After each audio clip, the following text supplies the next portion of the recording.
Hello दोस्तों।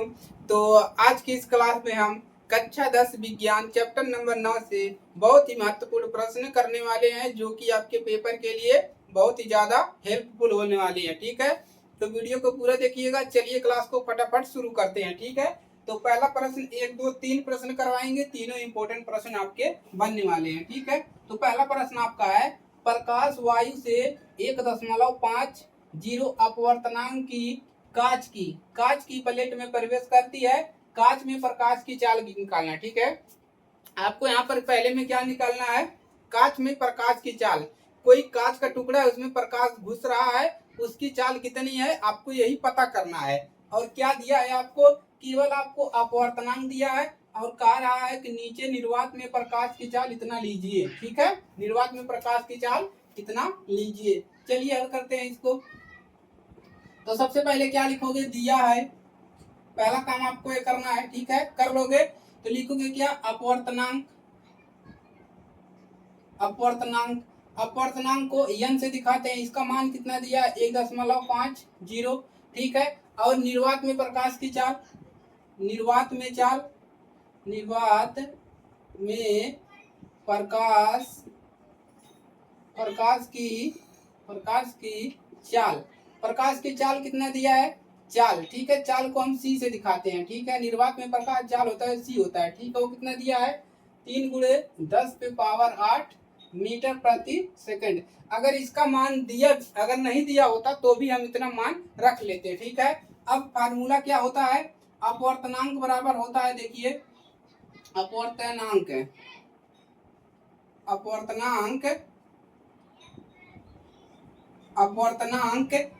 n बराबर होता है C/b। ये फार्मूला आप लोगों ने कहीं पर देखा होगा, हमने पढ़ाया भी है कि n बराबर होता है C/b। इसी फार्मूले को याद करोगे, सारे क्वेश्चन इस प्रकार के क्वेश्चन आप हल कर लोगे आराम से। ठीक है, b क्या है, यहाँ पर b है माध्यम, किस माध्यम में प्रकाश जा रहा है। ठीक है, तो हमेशा याद रखिएगा b क्या है, माध्यम है। c प्रकाश की चाल होगा। ठीक है, निर्वात में, तो b माध्यम है, तो इसमें माध्यम कौन सा दिया है, कांच दिया है। कह रहा है कांच में प्रकाश की चाल निकालना, यानी कि माध्यम क्या है, कांच है। अब n का मान कितना दिया है, 1.50, इसको रख लीजिए। c का मान रख लीजिए 3 × 10⁸ मीटर प्रति सेकंड, बटा में v क्या है, कांच में प्रकाश की चाल है। ठीक है, कांच में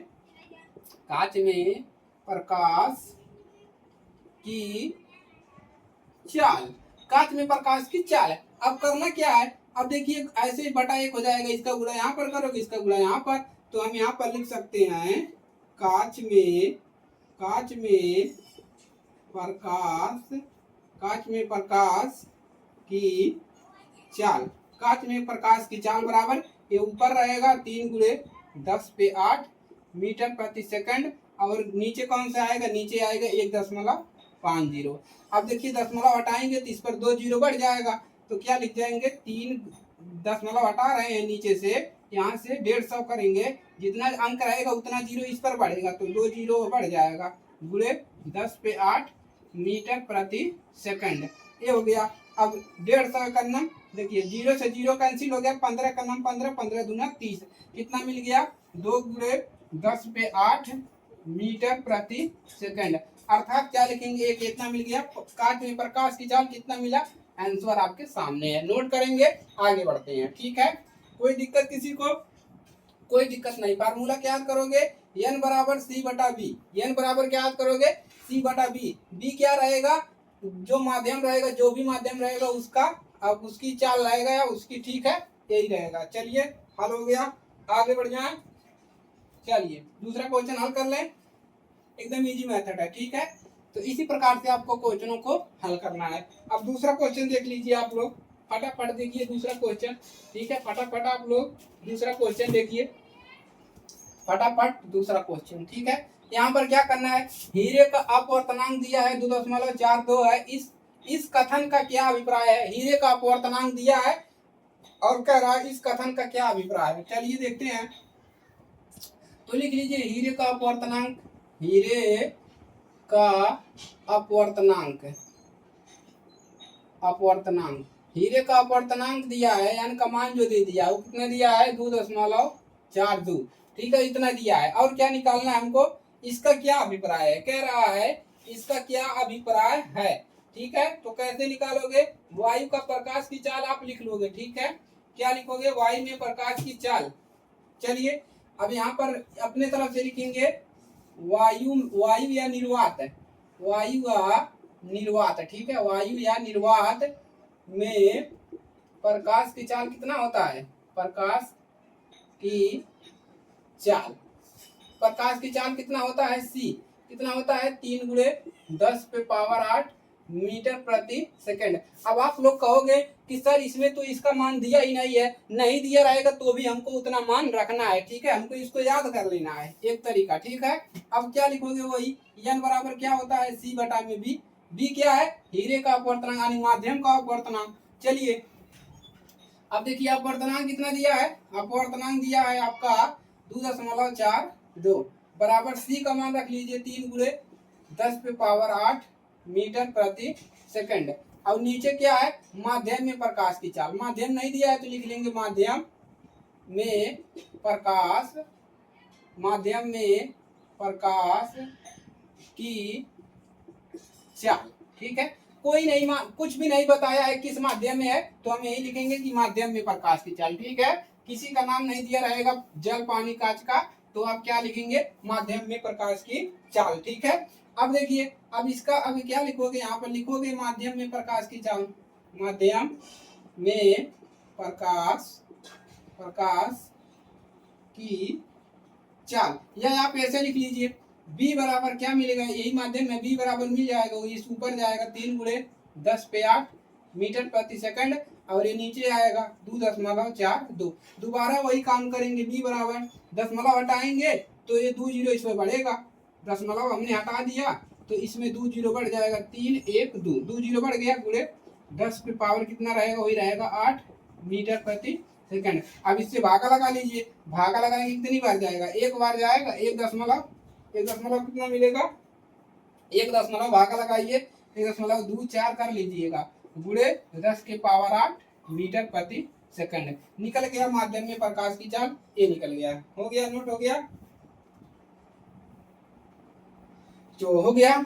चलिए अब यहाँ से क्या लिख देंगे, इसका क्या है, क्या अभिप्राय है, तो लिखेंगे हीरे में प्रकाश की चाल, यहाँ पे क्या लिखेंगे नीचे, हीरे में प्रकाश, प्रकाश की चाल, हीरे में प्रकाश की चाल माध्यम, हीरे में प्रकाश की चाल, उसके बाद लिखेंगे हीरे में प्रकाश की चाल, वायु में प्रकाश की चाल का चाल, वायु में, वायु में प्रकाश, वायु में प्रकाश की चाल का 1/2.42 भाग, वह भाग है, वह भाग है, वह भाग है। हल हो गया, दूसरा क्वेश्चन हल हो गया, नोट करेंगे फटाफट, फटाफट नोट करेंगे, फार्मूला वही लगेगा, बी क्या है, माध्यम में प्रकाश की चाल, ठीक है, फार्मूला एकदम सेम वही रहेगा, हो गया।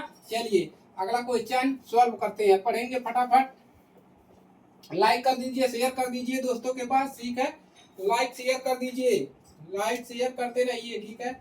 चलिए अगला क्वेश्चन देखिए, आपके सामने सभी एनसीईआरटी क्वेश्चन है, ठीक है। कोई अवतल दर्पण, अवतल दर्पण अपने सामने कितना सेंटीमीटर, 10 सेंटीमीटर दूरी पर रखे हैं, 10 सेंटीमीटर दूरी पर क्या रखा है, वस्तु, ठीक है। बिंब का 3 गुना, यहाँ पर क्या रहा है, बिंब का 3 गुना आवर्धित, आवर्धित बड़ा वास्तविक प्रतिबिंब बनता है, प्रतिबिंब दर्पण से कितनी दूरी पर है, आपको बताना है प्रतिबिंब दर्पण से कितने दूरी पर है, यानी कि बी का मान निकालना है, ठीक है। चलिए दिया क्या है, दिया है वस्तु दूरी, वस्तु दूरी, वस्तु दूरी कितना दिया है, वस्तु दूरी को यूं से दिखाते हैं, माइनस का दिया है 10 सेंटीमीटर, 10 सेंटीमीटर दिया है, और क्या दिया है, हमको निकालना क्या है, प्रतिबिंब दूरी, प्रतिबिंब, प्रतिबिंब दूरी, प्रतिबिंब दूरी हमको क्या करना है, ज्ञात करना है, तो कैसे निकाल पाएंगे, इसमें और क्या दिया है, देखिए दिमाग लगाइए, यहाँ पर लिखा है 3 गुना आवर्धित बड़ा वास्तविक प्रतिबिंब, 3 गुना आवर्धित यानी आवर्धन का मान दिया है, किसका मान दिया है, 3 गुना वास्तविक प्रतिबिंब बनता है, वास्तविक प्रतिबिंब किसमें बनता है? वास्तविक प्रतिबिंब उसमें बनता है जिसमें m का मान माइनस होता है, जिसमें m का मान माइनस आता है उसमें बनता है आभासी यानी कि वास्तविक उल्टा बनता है। यानी कि m का मान यहाँ पर कह रहा है माइनस का 3 गुना है। कितना गुना लिखा है? 3 गुना। क्यों? क्योंकि वास्तविक प्रतिबिंब बन रहा है और वास्तविक प्रतिबिंब कब बनता है? जब m का मान आता है माइनस, ठीक है, प्लस आता है तो आभासी प्रतिबिंब बनता है। एकदम क्लियर। अब चलिए फार्मूला क्या होता है? फार्मूला होता है m बराबर माइनस का b बटा u। इस पर सभी मानों को रख दीजिए। m का मान कितना है? -3 बटा में माइनस b का मान कितना है? b का मान कुछ भी नहीं है, बटा में u का मान दिया है माइनस का 10, ठीक है। माइनस माइनस कैंसिल, तिर्यक का गुणा करेंगे, इसका गुणा यहाँ पर देखिए बटा 1 हो जाएगा, इसका गुणा यहाँ पर, इसका गुणा यहाँ पर, तो b बराबर कितना बीत जाएगा? 10 तिया 30 माइनस का 30 सेंटीमीटर। हो गया? क्लियर है? चलिए तो नोट कर लेंगे इसको। आपको बन गया प्रतिबिंब दर्पण से कितनी दूरी पर है? तो प्रतिबिंब दर्पण से 30 सेंटीमीटर की दूरी पर है। हो गया? चलिए लाइक करेंगे, शेयर करेंगे, चैनल पर नए हैं सब्सक्राइब करेंगे। कक्षा 10 की गणित विज्ञान आपके लिए एकदम फ्री ऑफ कॉस्ट है, एकदम पढ़िए, अच्छे से तैयारी करिए अपना, ठीक है। चलिए नोट हो गया। फार्मूला याद कर लीजिएगा, आवर्धन का फार्मूला होता है, ठीक है, इसको याद रखिएगा। एक क्वेश्चन बार बार पूछा जाता है पेपर में। चलिए तो आज के लिए सिर्फ इतना ही रहने देते हैं, इसके बाद आगे के क्लासेस आपको मिलते रहेंगे। अब हम पढ़ेंगे लेंसों के बारे में। अपवर्तन परावर्तन आपका खत्म हो चुका है और जितने भी प्रश्न थे सबको मैंने कंप्लीट करवा दिया है, ठीक है। चलिए मिलेंगे नेक्स्ट क्लास में। ज्यादा से ज्यादा वीडियो को शेयर करिए ताकि हर एक बच्चे की मदद हो सके, ठीक है। जय हिंद, वंदे मातरम।